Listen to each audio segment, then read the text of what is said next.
Hi everybody, I'm Sigfried Trent, game designer, co-creator of Everyday Heroes, and chill choreographer for SigTrent Games. Today we're going to update you on what's going on with SigTrent Games on our week 21 of operations. I will offer you some game design advice, and we'll talk a little bit about what's going on in my life the last week and what kind of games I've been playing. All right, so week 21 of SigTrent Games was very slow because I had a lot of things going on outside of SigTrent Games, which we will get to later. So not a lot of progress on my part, almost no writing whatsoever. That's never ideal, but so it goes. What we have gotten done, though, are art-related things. So the art for Shotgun Fantasy is not finished, but the character art is done. The 4 character pieces for the 4 classes that'll be introduced into the game are finished, and they look pretty cool. I like them a lot. Plus, we got some alternate versions of them. The artist was nice enough to give us some variations to play around with, so that's pretty cool. I'll be showing them on the Discord, so if you want to go over there and check them out, they'll be available one at a time. Plus, we're going to make a landing page pretty soon for Shotgun Fantasy on the website that'll have the cover art and then some of these character art pieces and some descriptions about what you can expect and maybe a way to sign up for notification when we start to do pre-sales, that kind of thing. So look for that coming soon. I did some work on my artist contract, which is also for writing or any kind of creative work that we order for SigTrent Games. I had my stepmother take a quick look at it. She's a lawyer. So, she was just looking for little possible flaws and things that I might have in there. And we found a few things to improve, mostly just wording changes, but a couple important questions that were kind of open. What happens if this and this happens? So I filled in those gaps and tidied it up. And I think I'm pretty happy with it now. It's important to me to use a contract that lets artists and creatives keep ownership of their work. In fact, the artist, when he finished off, asked if he was allowed to put his images up on his own website, on his portfolio. And I said, yeah, absolutely. You don't have to ask me for permission. You still own those pieces. You can do almost anything with them that you want. You can even sell them to somebody else. Just don't sell them to another game company for 5 years, and we are all good. And I get kind of unlimited rights to use them in my games and in my advertising, but I can't sell them to other people or sort of sublet them out, that kind of thing. So I really want artists and creatives to retain ownership of their work. It's been a problem for me sometimes in the past when I've worked on something and then it never gets published, and then I can't use it because I essentially sold the work to someone else. So they own the rights, but they're not doing anything with them. And then that work just becomes kind of lost to time, basically. Now, you could, probably resurrect it, but you wouldn't be completely clear of the law doing that. So I don't want people to be in those kinds of gray situations. So it's just very clear they still own their work, which I think is good. What else we got going on? Well, not work that was done, but during the week, I did discuss with a friend of mine who was visiting me, which we'll talk about a little bit later, about a video game project. He really wants to work on some stuff. And so we were talking about different possible ideas that we could collaborate with SigTrent Games. So my wife and I and him doing some kind of either video game or computer-assisted RP stuff. The thing that we talked about most was solo play for RPGs and how that works and how people interface with it, and did a whole bunch of research, marketing research, and looking at the different games that are out there and the creatives who are in the solo play space. So that's something that we might be working on. No sure plans yet, but pretty cool stuff. And it would be fun to work on some electronic things with my friend Luis, who is a very good programmer and quite a talented guy. And that's another thing that SigTrent Games was set up to do initially, which is to collaborate with other people, create new projects, and just kind of explore artistic and game-related endeavors. All right, so what's my game design tip of the week this week? It is style guides. So normally I talk about something that I worked on this week, but since I didn't do a lot of game design, nothing came up. So I just thought I'd talk a little bit about style guides. So what is a style guide? It's basically a document you have that details the way you write for your particular company or brand or product line or whatever happens to be. And they can also be visual style guides, but I'm going to talk here mostly about writing style guides. So they contain basically 3 kinds of instructions, right? So first of all are language instructions. So how to write the English language. It's not a complete primer on it, but it'll talk about the kinds of punctuation you use, when to use a hyphen, what kind of capitalization you're going to do, on and on. There are millions of different subjects available in that area. And English actually is not a standardized language. There is no single book of this is how English must be written or read or spoken or anything else. Through the years, many people have forwarded potential standards, and there are many common understandings. But unlike many other languages, which at some point a king or monarch or some organization set down, boom, this is the way it should be, English has never really had that. It's always been sort of, I don't know, cultural norms, committees, and different impetuses. So anyway, because it's so open, you kind of have to sit down and say, well, this is how we're going to do it here for our products. Next up are game term standards and formatting. So this in Everyday Heroes is a bunch of templates. There are certain ways that we would format a stat block. There are orders in which we list certain kinds of information. There's specific language to discuss making a saving throw, specific language for attack rolls, so on and so forth. And this kind of stuff is really important, which we'll talk about a little bit later, but it forms a big part of a game design style guide. Finally, you have formatting standards, and sometimes the writers aren't asked to do formatting, but I find it's useful to have formatting standards for the writers because it makes it easier to read and evaluate things. Also, just as less friction when we move to the editing stage and then we move to the production stage. So often my formatting standards are like the kinds of formatting I don't want to see because extra formatting is actually almost as much work to take out as it is to put formatting in. I usually find adding the formatting easier than removing it because sometimes it's visible, etc. So we have standards for that as well. So those are the kinds of things you're generally going to see in a style guide. Now there are style guides for art, there are style guides for a lot of different things, but again, specifically writing. So why should you use them? Well, the number one reason is just professionalism, which is to say that if you and your writers follow the style guide, you will have professional looking and reading products that will not look amateurish. They will seem to have been done very intentionally, and they will be easy to read and nice, and people won't be naying you on your use of English, etc., etc. All that stuff can distract readers if they see little errors. And it can make it harder to understand things. So it's definitely good to have good professional writing. Next up is consistency. So it can be quite jarring if you're going through a document and you see things written one way and then somewhere else it's written somewhere in a different way, and the spelling is weird and you get all kinds of weird stuff going on because it's just the writers are not all following the same path. So good for consistency. Rules clarity is very important. If you write rules in slightly different language, it can actually have a very different meaning. Game rules are a little like mathematics in a sense that they have things that act upon other things, and they combine in certain ways, and sometimes there is math involved. And if you write things a certain way, it has one meaning, and if you write it a different way, it has a different meaning. Or it could just be very ambiguous to the user because the language you're using, the natural meaning of the language is different than the technical meaning you have in the game, etc. So you really want to do things the same way every time. Even if somebody doesn't understand it, at least then they can have their understanding corrected once, and then they understand all the rules with that kind of wording. So consistency and rules stuff, very important. Finally, just efficiency.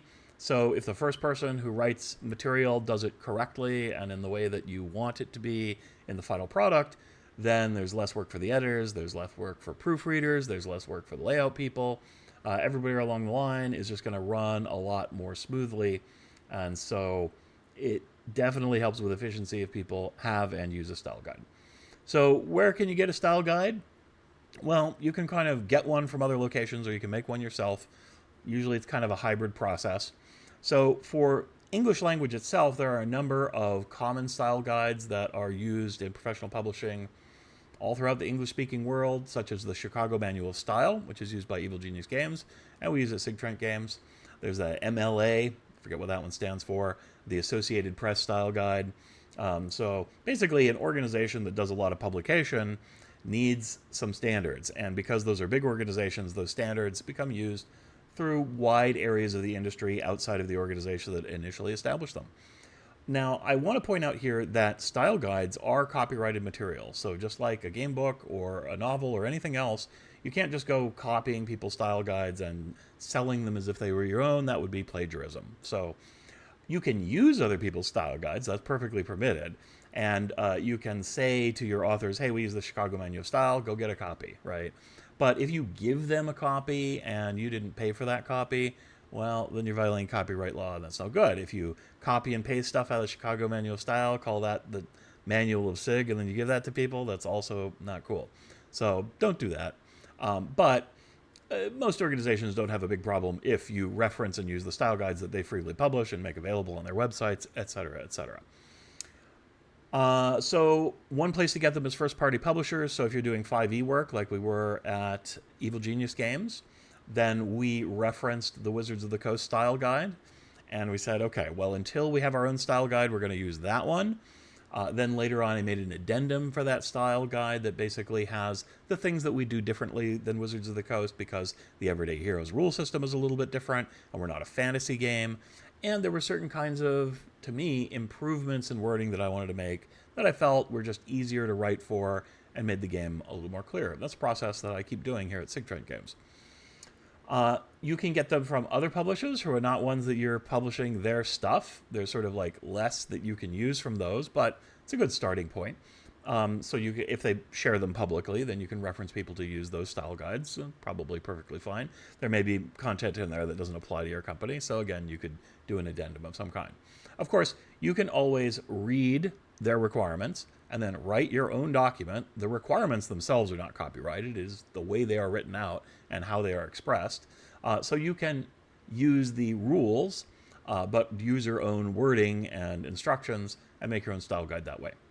Finally, you can just make one yourself if you think you have the appropriate mastery of the English language, if you have strong opinions about how punctuation should be done, and of course for game mechanic language, if you're inventing a game, you're also going to be inventing the language that goes with it. So that's something you can do. It's not a good idea to keep your style guide in your head unless you're the only one who's ever going to work on your game. So you really should write it down so that other people can use it. And when you work with other writers, you can all be on the same page, as it were.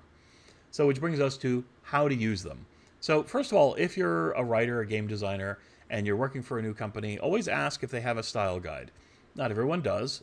Smaller companies might not have one. But you should ask, and if they don't have their own style guide, ask which of the standard English guides they prefer, if they have any.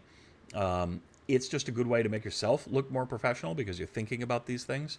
And of course, you wouldn't want to start writing a whole bunch of words and then suddenly find out you're doing it all completely wrong and you need to redo it all. That's no good. So ask for a style guide if they have one. And of course, if you're a company, have one if you can.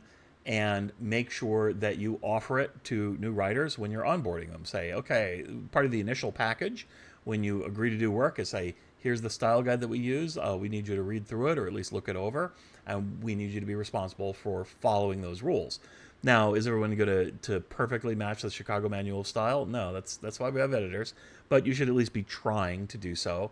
And you should be familiar with like if you want to do Oxford commas or not, or certain other very common formatting and I'm going to think of the right word, grammatical issues that you need to look up. So be aware of those and pay attention. So definitely share your style guide if you have one.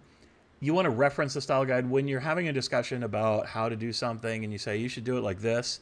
Don't just say you should do it like this. You say you should do it like this. You can find that on page 17 of the style guide. Please check that section again and make sure everything in the document follows that pattern. Right. Finally, you want to keep your style guide updated if you have one. You may change your language over time because you find that, well, the way we write that is a little awkward for this situation. So let's put in a new piece of language, or let's change the way we write things. So keep it updated as time goes on. Otherwise, the actual work that you're producing and your style guide are going to get out of sync. And then when you onboard new people, they're going to be writing the wrong way. And it's just chaos. You might as well not have one if you're going to have that kind of chaos. So keep it a living document. Keep everyone informed about changes to it. And you should be good to go. So that's my thing on style guides. All right.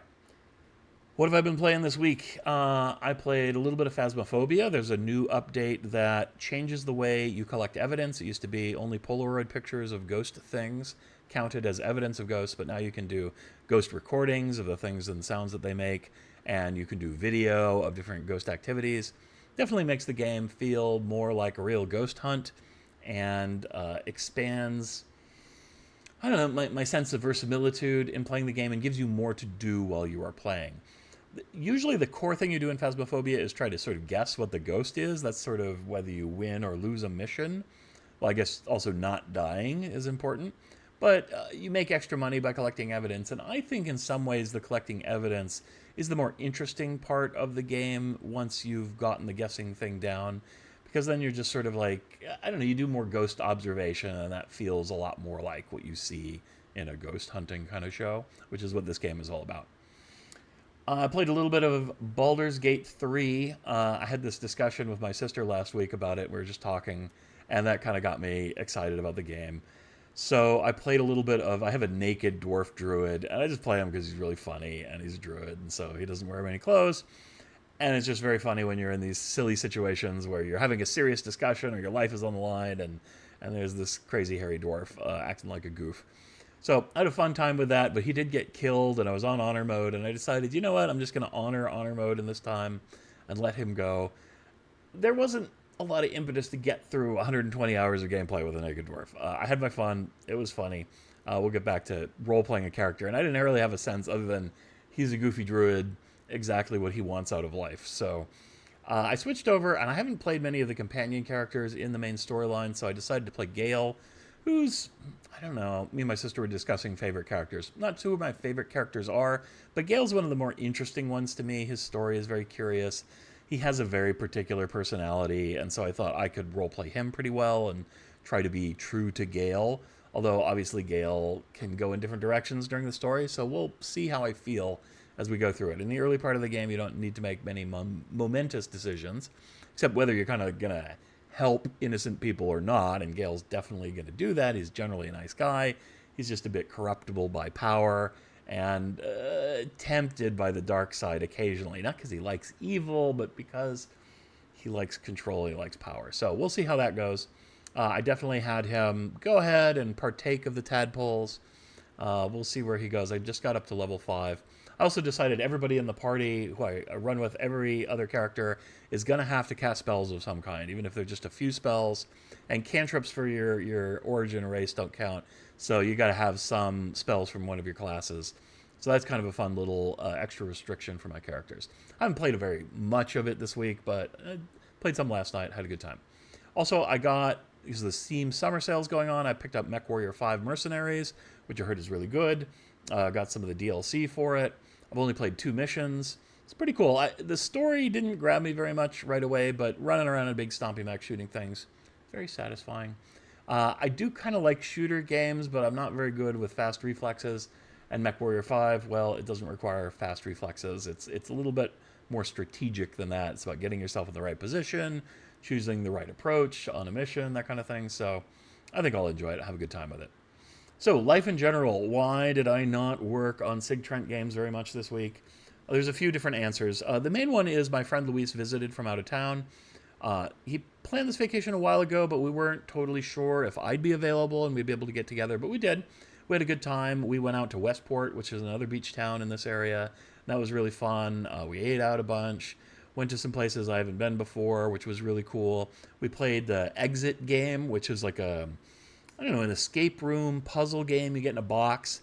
They're brilliant games. If you've never played the Exit games and you like puzzles and you like figuring things out, definitely grab those.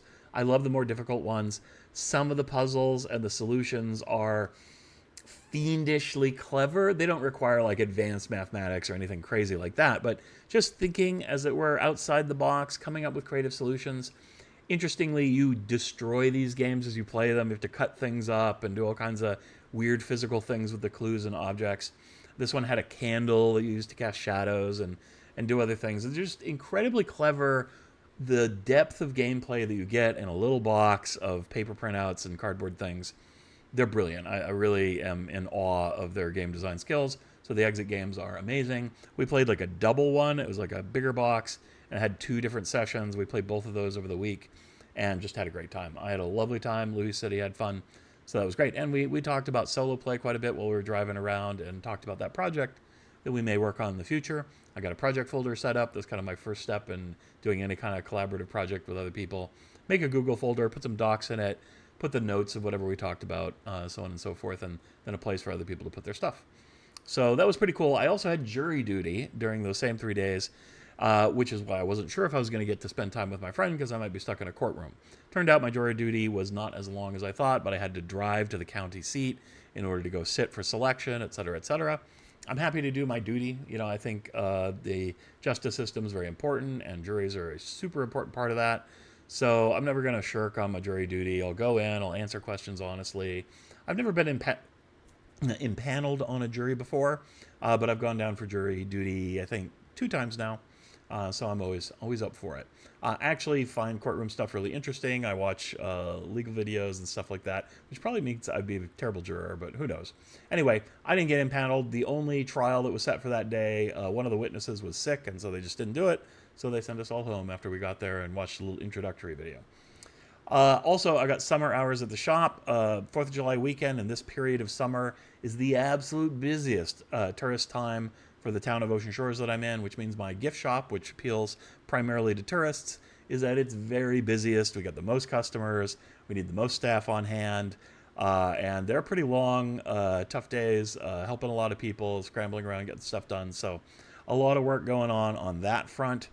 Which is good. It's an opportunity to make some extra money for me, and working in the gift shop's pretty fun, so that's not a problem. But it does take my mind away from SigTrent Games and Shotgun Fantasy and all the other cool stuff. And then once that's over, I gotta get my brain around. That's what I've been wrestling with today as I make this video. But I think I've gotten there. So we'll be back to work. We'll do more writing this week, and hopefully have cool stuff to share with you next week. I hope you guys all have a fantastic time. Enjoy the summer. Enjoy gaming. And just have a wonderful day. Bye-bye.